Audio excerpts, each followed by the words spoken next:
Hello everyone, I am Divanshi और आज हम स्टार्ट करने वाले सिविक्स का चैप्टर 1 रिवीजन जो है पावर शेयरिंग। तो पावर शेयरिंग बेसिकली होता क्या है? What is power sharing? As the name suggest, sharing of power between different parts of government और डिफरेंट लेवल्स ऑफ गवर्नमेंट। जैसे कि इंडिया एक डेमोक्रेटिक कंट्री है, यहाँ पे डिफरेंट लेवल्स में पार्ट शेयरिंग होता है पावर का। तो इस चैप्टर जो स्टार्ट होता है वो कैसे स्टार्ट होता है? दो कंट्रीज के एग्जाम्पल से, जो कि है बेल्जियम और श्रीलंका। यहाँ पे हम देखेंगे कि किस तरीके से इस कंट्री में पावर शेयरिंग किया गया है। तो first talking about Belgium. Belgium जो है वो एक छोटा कंट्री है और जिसका अप्रोक्सीमेटली जो एरिया है वो इंडिया से रिलेट करेंगे तो हरियाणा के एरिया जितना उसका एरिया है, और वो सराउंडेड है चार कंट्रीज से, France, Germany, Netherland and Luxembourg. ये जो चार कंट्रीज है ये बेल्जियम को सराउंड करती है आजू बाजू से। अब बेल्जियम में दो रीजन होते हैं, जैसे कि हर एक स्टेट के दो पार्ट्स होते हैं, एक कैपिटल होता है और रेस्ट ऑफ द स्टेट होता है। वैसे बेल्जियम में दो पार्ट्स हैं, एक जो कैपिटल है और एक दूसरा पार्ट है। अब ये दोनों पार्ट्स में ना जो लिंग्विस्टिक ग्रुप्स थे वो डिफरेंट परसेंटेज में डिवाइड हो जाते हैं। जैसे अपन अगर बात करें बेल्जियम के पहले पार्ट की, तो वहां पे आता है वलोनिया रीजन, जहां पे कि कंस्टिट्यूट होता है 59% जो लोग हैं वो बोलते हैं फ्रेंच। और अगर मैं बात करूं फ्लेमिश रीजन की, फ्लेमिश रीजन में रहते हैं 40% लोग और वहां पे बोलते हैं डच। ठीक है, सॉरी आई हैव मिस्टेकन। ये है फ्लेमिश रीजन,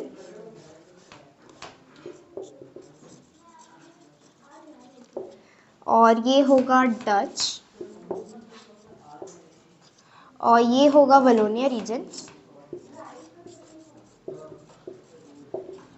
और ये होगा फ्रेंच। सॉरी, ठीक है।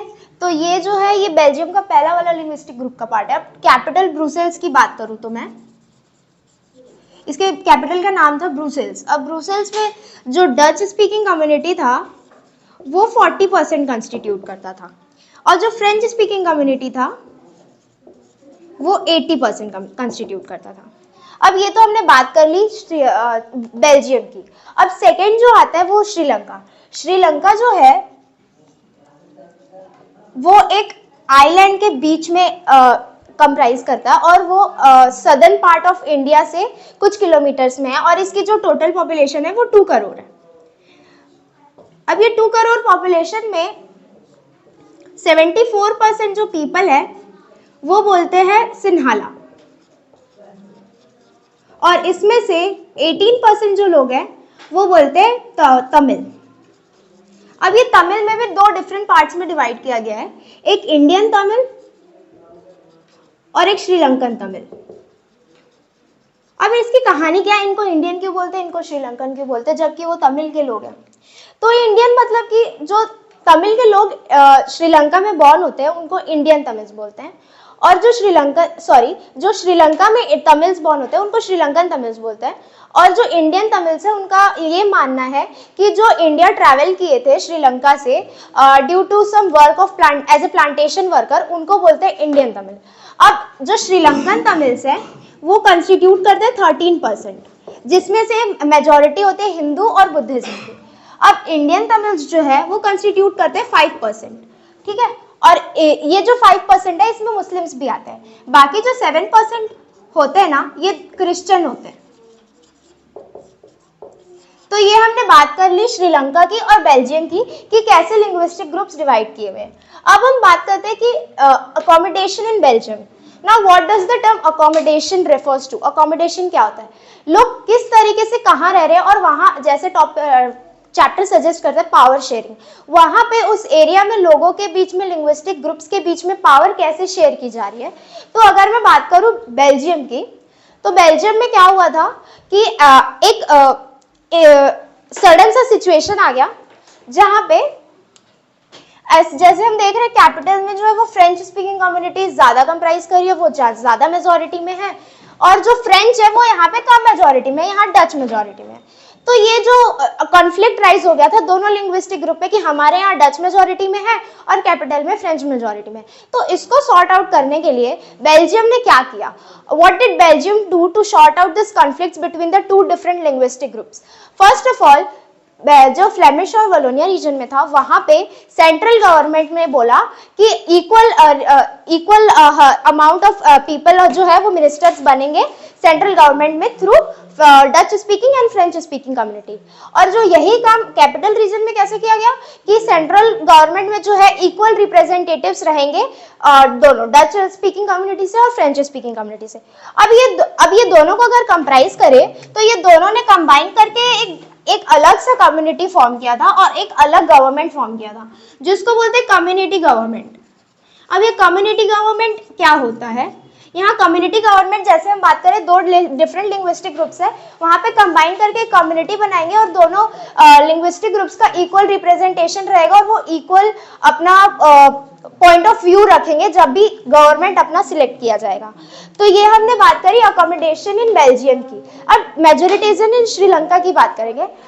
यहाँ पे है श्रीलंका। श्रीलंका की बात करूँ तो मैं 70% वोट जो है वो लोग सिन्हाला के और बाकी 18% तमिल के। तो एज यू कैन सी कि जो सिन्हाला स्पीकर्स है वो मेजोरिटी में। So what they are trying to do is majoritism. The word majoritism suggest that the people who is having the majority in the country or who is having the majority in the region will comprise an imperialism. अब what does the imperialism mean? जो majority में है वो दूसरी country को या दूसरे linguistic group को अपने अंडर उसको फोर्स करेगा, उसको कंप्रेस करने की कोशिश करेगा और अपने आप को मेजोरिटाइज करेगा। तो जो सिन्हाला स्पीकर्स ने, जो सिन्हाला कम्युनिटी थी, उन्होंने तमिल को कंप्रेस करने का सोचा। अब क्या हुआ, सिन्हाला लोग क्या चाहते थे कि जो भी जॉब अपॉर्चुनिटीज है या जो भी एजुकेशनल इंस्टीट्यूशंस है वो उधर सिर्फ सिन्हाला लोगों को काम करने को मिले और सिर्फ सिन्हाला लोग एजुकेटेड हो। और उन्होंने ऐसा भी कर दिया कि जो कॉन्स्टिट्यूशन था उधर सिर्फ मेंशन कर दिया गया कि बुद्धिस्ट लोग ही रहेंगे और वही सिर्फ मेजोरिटी में रहेंगे। अब इस कारण से तमिल लोग को लगने लगा कि हम तो कम्युनिटी के थ्रू एलिगेटेड हो गए और हमको कम्युनिटी ने बाहर निकाल दिया है, तो उन लोगों को प्रेशर आने लगा। तो यहाँ पे स्टार्ट होता है स्ट्रगल जो कि तमिल लोगों ने फेस किया। अब उन लोगों ने क्या किया कि एक मूवमेंट स्टार्ट किया लाइक लाइट LITE, और उन्होंने ऐसा भी किया कि हमको भी इक्वल रिप्रेजेंटेशन मिलना चाहिए, जब भी हमको भी इक्वल राइट्स मिलना चाहिए जैसे उन लोगों को एजुकेशन के लिए मिल रहा है और एम्प्लॉयमेंट के लिए मिल रहा है। तो ये स्ट्रगल के लिए 2009 में सिविल वॉर भी हो गया। तो due to Sinhala and Tamil speaking जो स्ट्रगल हुआ उसके कारण this led to civil war. तो what led to civil war? The conflicts between Sinhala and community and Tamil community। तो मैं इसलिए कहूंगी कि बेल्जियम का रीजन जो था वो ज्यादा बेटर था in the perspective of power sharing, and this is not a better form of power sharing. Now let's talk about the prudential reason and moral reason. अगर पावर शेयरिंग के दो reason होते हैं, prudential reason and moral reason.